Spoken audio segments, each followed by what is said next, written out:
Olá, turma! A nossa primeira aula será sobre a gastronomia molecular. O que é essa ciência para a cozinha? Quais são as suas funções e as técnicas que ela utiliza nas preparações culinárias?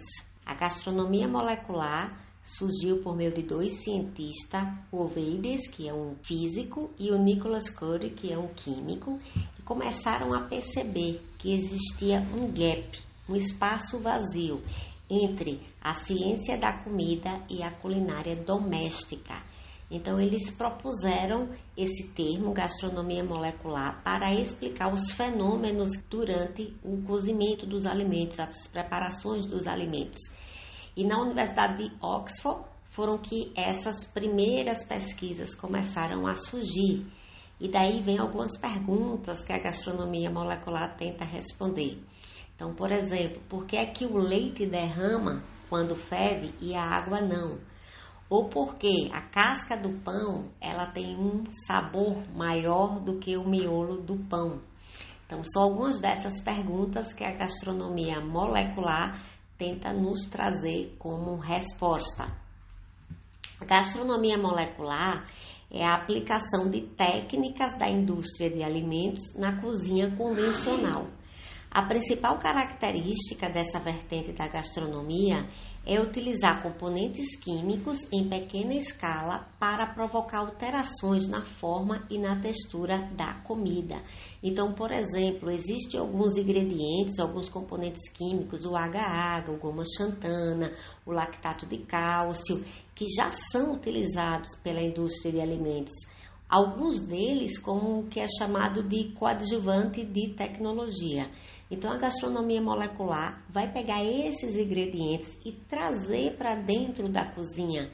E aí, nessa proposta, eles vão fazer preparações culinárias que vão trazer sabor, textura, uma experiência diferente para quem vai experimentar desse tipo de comida. E aí, vem algumas perguntas para vocês pesquisarem, aí a gente conversar em nossa aula. Quem foi que já viu ou já comeu uma azeitona em pó?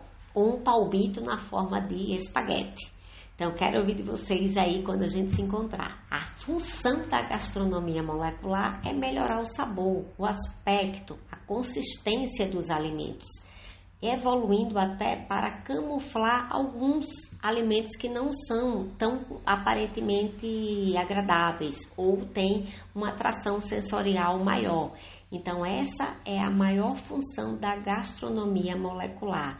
Então, como é que a gente pode deixar uma maionese, uma emulsão de uma forma geral, com uma consistência melhor, com um aspecto mais agradável?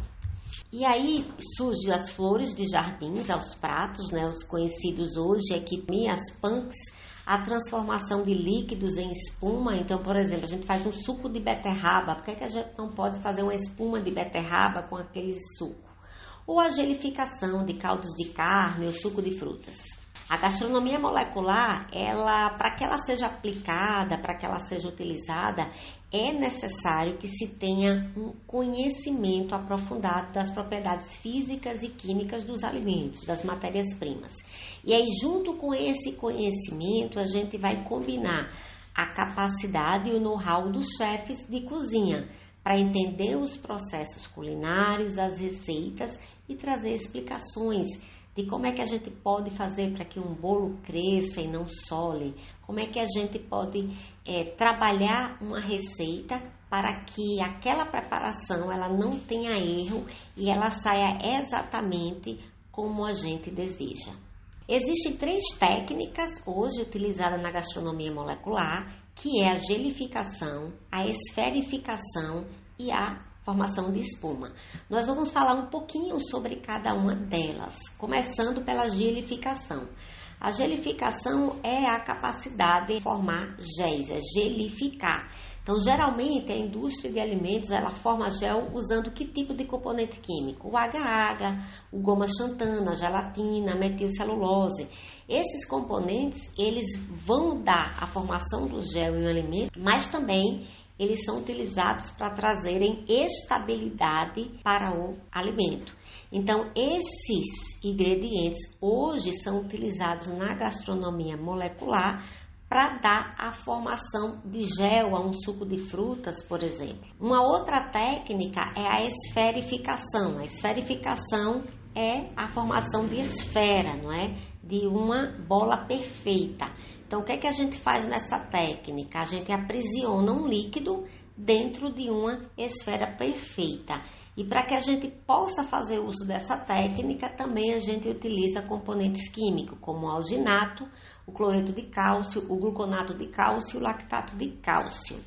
Nós vamos ver um exemplo tanto da esferificação como da gelificação, dessas duas técnicas, através de um vídeo, para que a gente possa compreender melhor a aplicação da gastronomia molecular, tá? Vamos lá?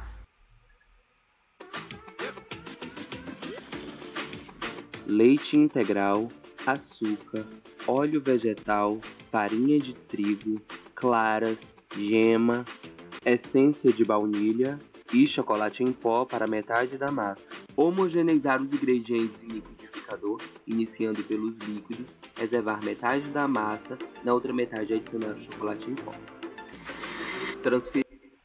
Observem, turma, que todos os ingredientes que ele utilizou é de um bolo normal. Ele pegou a mesma massa de bolo e ele dividiu em duas porções, uma com chocolate e a outra sem chocolate. Porém, a massa é a mesma. Após essa divisão, ele vai colocar as massas no sifão. O sifão tem o gás de nitrogênio, tanto a massa de chocolate quanto a massa branca. E vamos ver o que é que vai dar. Transferir o conteúdo para um sifão e fechar bem a tampa. Eu não sei se vai estar focando, meninas, mas o gás utilizado é o óxido nitroso. Ele é adquirido nessas cápsulas. Utilize uma carga. Agite bem o sifão e despeje o conteúdo nas forminhas.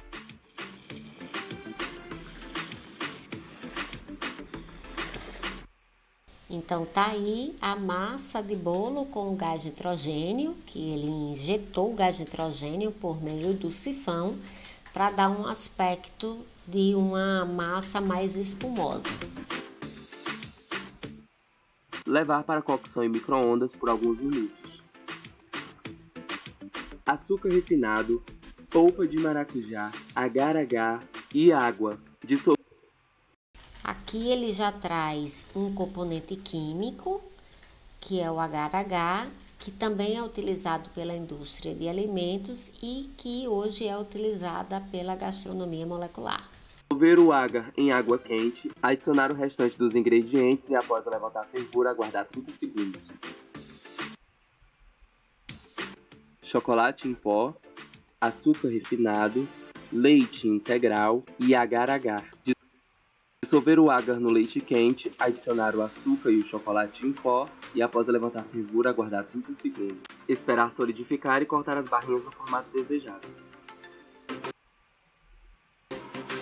Chocolate meio amargo, alginato e água.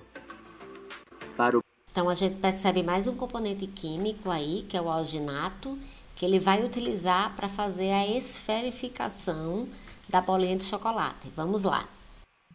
Banho de cálcio, gluconolactato de cálcio e água. Dissolver o gluconolactato de cálcio na água agitando vigorosamente. Reservar um banho somente com água para a lavagem das esferas. Derreter o chocolate com um pouco de água no micro-ondas e com um mixer dissolver o alginato na água. Misturar os dois e deixar repousar até que o ar incorporado saia. Gotejar a solução de alginato no banho de cálcio e deixar por alguns segundos, depois retirar com uma espumadeira ou colher furada. Observem aí já a formação das esferas, das bolas de chocolate, por meio do alginato. Para o banho de água, retirar o excesso de água e servir. Então tá aí a sobremesa pronta, que é o bolo aerado com o gel feito da calda de maracujá e as esferas de chocolate. Uma outra técnica, gente, é a espuma, a formação de espuma. Então, o que é que essa técnica vai fazer? Ela vai aprisionar bolhas de ar em um líquido ou um sólido. E para ela fazer isso, ela vai utilizar de um gás. Geralmente, o gás utilizado é o gás de nitrogênio, porque é um gás inerte. ele está presente em grande quantidade, né, no meio ambiente, a gente respira o gás de nitrogênio e ele hoje vem sendo utilizado para trazer esse aspecto de espuma para os alimentos. Para que a gente possa também compreender melhor essa técnica, nós vamos ver um vídeo. Então ela é importante porque ela estuda todos os métodos melhores métodos de cocção, desenvolvimento de novos produtos e principalmente a emoção que esse produto causa no consumidor. Para que você entenda melhor algumas técnicas, a partir de hoje e nas próximas semanas, nós vamos apresentar aqui no canal 3 receitas que envolvem a cozinha molecular, mais especificamente as espumas. Então fica ligado na nossa série. Papel e caneta na mão para anotar os ingredientes da primeira receita, a espuma de batata. Você vai precisar de 250 gramas de batatas, 125 gramas de creme de leite, 250 gramas de cebola cortadas em julienne, 100 ml de água, 2 gemas, 30 ml de água fervente, azeite e sal. O primeiro passo é caramelizar a cebola, sem açúcar. Isso mesmo, com um fio de azeite e 20 minutos de fogo, ela vai adquirindo a textura de geleia e cor de caramelo. Tempere com sal e reserve.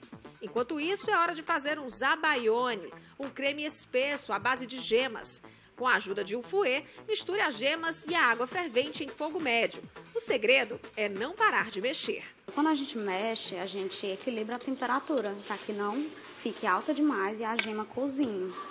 A gente fica mexendo, incorporando o ar com o fouet e a temperatura ela vai ficando ideal. E a textura do zabaione, ela fica assim, ó, cremosa, consistente, ela é uma emulsão, é feita de gema e água. A gente põe o sal para dar sabor, né? O passo seguinte é a preparação da espuma de batata. No mixer, você mistura as batatas cozidas com 100 ml da água do cozimento delas. Vá acrescentando...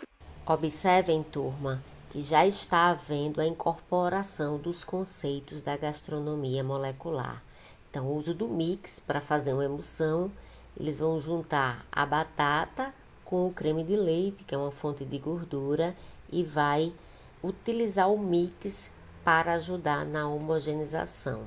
Logo em seguida, eles vão fazer uso do gás de nitrogênio para dar o aspecto de espuma. Vamos acompanhar. Creme de leite aos poucos enquanto bate e depois um fio de azeite.